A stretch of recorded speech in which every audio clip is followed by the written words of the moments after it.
वजू खाना है। वजू खाना में जब पानी को साफ किया गया, पानी को निकाला गया, तो वहां एक फव्वारा दिखा और दावा किया गया कि एक शिवलिंग था। अब सवाल ये उठता है कि अगर औरंगजेब ने मंदिर को तोड़वाया था तो वो शिवलिंग को क्यों बचा के रखता, ये एक सवाल है।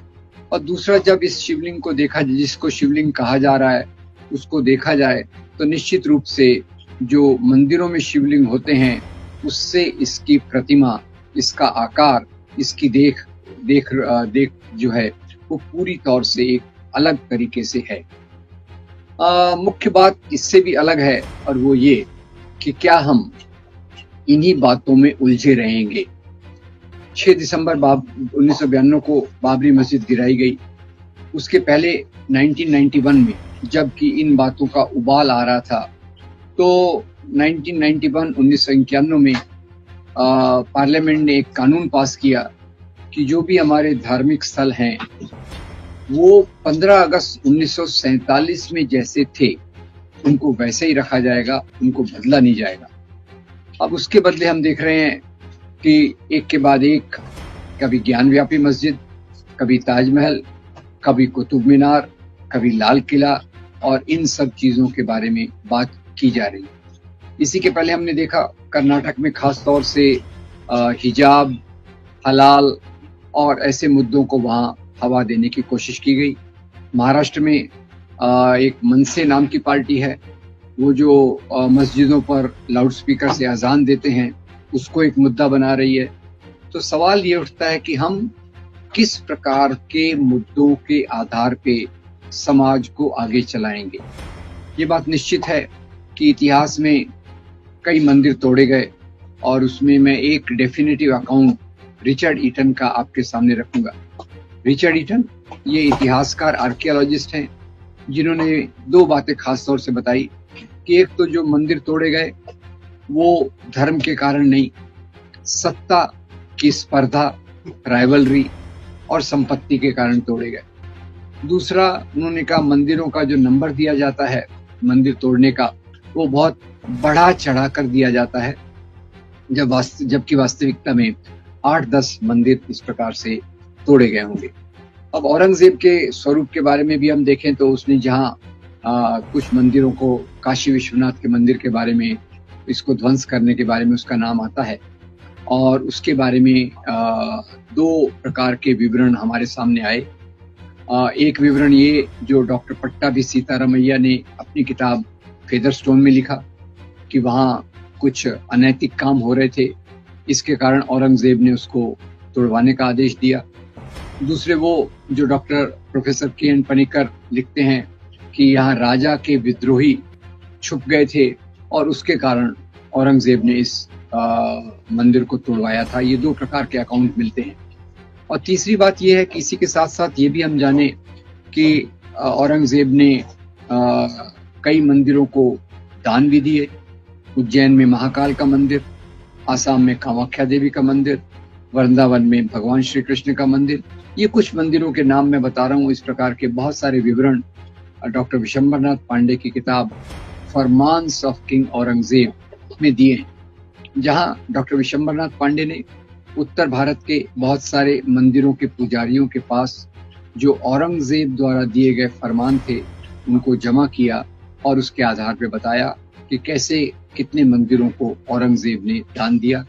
इसी औरंगजेब ने गोलकुंडा में एक मस्जिद को भी तोड़वाया क्योंकि वहां का राजा तानाशाह इनको लगान, खिराज, ट्रिब्यूट नहीं दे रहा था लगातार 3 साल तक। तो वो बड़ा अमाउंट हो गया था, उसने मस्जिद के नीचे छुपा के रखा था और उसको उसके कारण तोड़वाया गया। तो आज मंदिर मस्जिद के बहाने खास तौर से औरंगजेब का नाम लेकर आज के मुसलमानों को निशाना बनाने की कोशिश की जा रही है।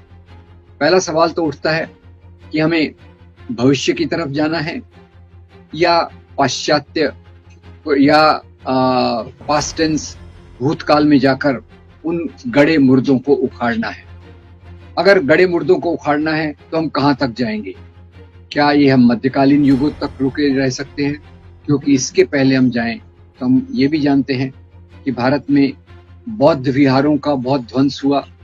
जब ब्राह्मणवादी प्रतिक्रिया बहुत मजबूत हुई तो बौद्ध विहारों को तोड़ा गया। पुष्यमित्र शुंग ने बौद्धों का कत्लेआम करने के लिए इनाम भी रखा था। तो आखिर में हम इतिहास में कहां तक जाएं? सवाल तो यह है, भारत 15 अगस्त 1947 के बाद से इस स्वरूप में आया है और 1991 में पार्लियामेंट ने जो कानून पास किया वो इसी बात को दोहराता है। तो ये आखिर में हम किस प्रकार की चीजों को आगे लेकर चलें, ये हमारे सामने एक बड़ा मुद्दा उठता है। इसी के साथ साथ मैं ये बता दूं कि दुर्भाग्यवश आज समाज में जिस प्रकार से भावनाओं को भड़काया जा रहा है, तो एक तरफ लखनऊ यूनिवर्सिटी के प्रोफेसर रविकांत के ऊपर मुकदमा दायर किया गया क्योंकि उन्होंने डॉक्टर पट्टाभी सीतारामैया की बात को एक टॉक शो में बताया। अब ये उनकी खुद की बात तो है नहीं, ये पट्टाभी सीतारामैया ने अपनी किताब फेदर स्टोन पे लिखा है, पर उनके खिलाफ नफरत फैलाई गई। दिल्ली यूनिवर्सिटी के प्रोफेसर रतनलाल को तो गिरफ्तार कर लिया गया क्योंकि उन्होंने शिवलिंग के बारे में कुछ आलोचना की, कुछ अपने विचार सामने रखे। तो हमारे समाज में इस प्रकार की संकीर्णता और पुराने मुद्दों को लेकर चलना, ये जो बात चल रही है, ये एक गलत रास्ते पर समाज को ढकेला जा रहा है। जहां भी धर्म के नाम के मुद्दे गरमाए जाते हैं, समाज का विकास नहीं हो सकता। और ये बात हमारे पड़ोसी देशों से हमें सीखना चाहिए। आप पाकिस्तान को लीजिए, जहां इस्लाम के नाम पर इसी प्रकार की राजनीति को बढ़ाया गया। आप श्रीलंका का उदाहरण लीजिए, जहां 1970 के बाद सिंहला प्राइमेसी के नाम पर एक प्रकार की राजनीति को बढ़ावा दिया गया। इन देशों का क्या हाल है वो हमारे सामने है। मुझे यहाँ याद आता है कि आजादी के बाद पंडित जवाहरलाल नेहरू ने आधुनिक भारत की जो नींव रखने की कोशिश की, उन्होंने उसमें मंदिरों की एक नई परिभाषा दी। और ये मंदिरों की परिभाषा उनकी क्या थी? उन्होंने यहाँ universities, IITs, scientific establishments, fertiliser factories, steel factories, ये सब की स्थापना की। और इसी के चलते जब भाखड़ा नंगल बांध का वो उद्घाटन कर रहे थे तो उन्होंने कहा था, ये हमारे आधुनिक भारत के नए मंदिर हैं।